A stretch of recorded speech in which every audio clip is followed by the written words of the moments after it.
After talks with China earlier this week, Trade Commissioner Maros Šefčovič set October as a deadline to achieve what he called tangible results.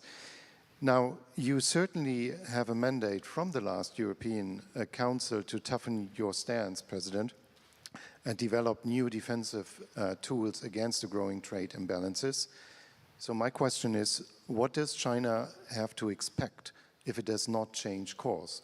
And to you, Taoiseach, if I may, you said earlier this year on a visit to China that the EU and China need to engage in dialogue to resolve trade friction.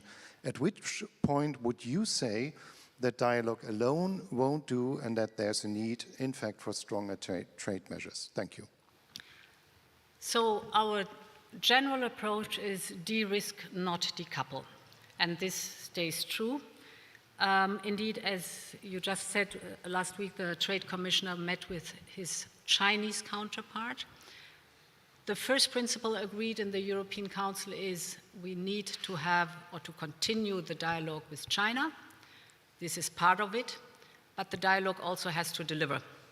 And in the dialogue we have to be very clear, and that was the case in this meeting, about all the issues that we are criticizing, from the subsidized overcapacity of goods coming to our market, to a lack of market access of our companies at the Chinese market, the unfair competition because of the subsidies that we do not want to see anymore on our market, and other elements included.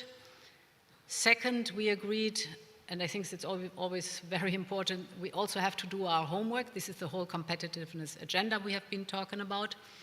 And we have to diversify our supplies to reduce the dependency on China. Diversify our supplies is one of the main reasons why we have agreed, I think, 4 or 5 major trade agreements since the beginning of this year. Mexico, Mercosur, India, Switzerland, I'm missing one, Australia. So that's an enormous amount of work in order to diversify. As I said, to come back to your question, dialogue is essential, but the dialogue has to deliver. And depending on how the response of the Chinese is in fall, as Maros Šefčovič has described, will then be our potential activity. We are basically prepared for everything, and we have all instruments on the table, and we are thinking about other possibilities if necessary. Could I just add that I welcome the exchanges between Maros Šefčovič, Commissioner Šefčovič, and his counterpart. That's more in line with what I've been saying consistently, that we need dialogue. But of course there has to be results from the dialogue, and trade has to be conducted in a fair basis. And we all have to play by the same rules, and that is not always the case. And there's significant imbalances in the trading relationship, particularly in terms of manufacturing between Europe and China, and that's just a reality.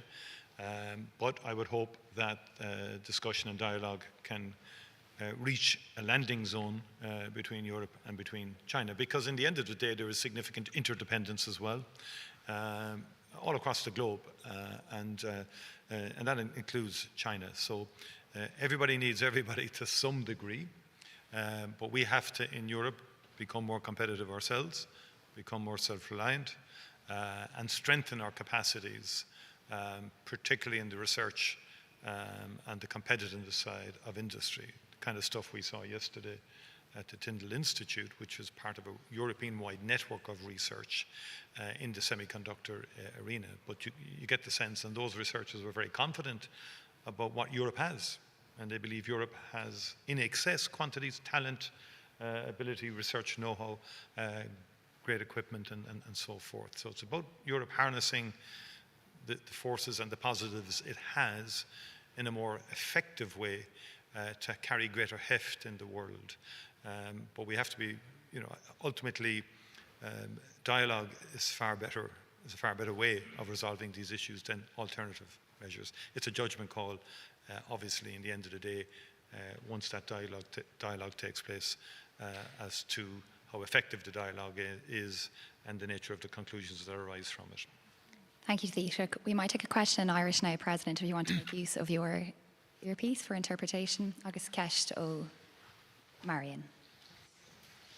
Marion O'Flaherty, Nugs, Ortigs, Nug Tiji Cahar, Dúspóra, Híiseach. Mar luig tú an son ceandas na téamaí is táchtaí le linn de réimhse uachtaránachta nó slándálacht. Agus luig an ara McIntyre Madan Micheál Maritime Security slándálacht bhuir agus tá roinnt infrastruchtúr an a háchtach lonathe amach an ggóstan sa go háirithe sa I gCorcaig. So cad a chéalaíonn sé sin an é go bhfuiln sibh chun chur leis a gabhlacht nó an bhfuil sibh lorg tuile tachaíocht an órap chun cuasaí slándála a jausú amach an ggósta. And President von der Leyen, the Irish coast is of great strategic importance in terms of coastal security and is home to many important subsea cables that Europe depends on.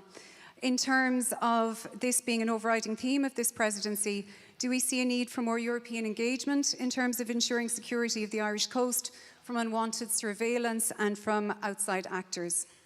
Well, a dúspáide tá slándálacht bhuir an a háchtach fad agus ríháchtach agus an bhd is táchtaí ó thaobh ardíar ná áisina a chur fáil. Agus tá méid ag déanamh sin agus tá pleanna going an inistíocht a bhéadú sna blianta atá roing. Ach mar aon lei sin is léir go mbeidh ról file ag technoliacht go háirithe chun na cables a chosint. Agus a ríis de réir bhíomhar sa tindal mar a dúirt mé hena agus bhí úna orm agus bhí sé anna muile fad an méid atá déanta ó cuasaí taideide chun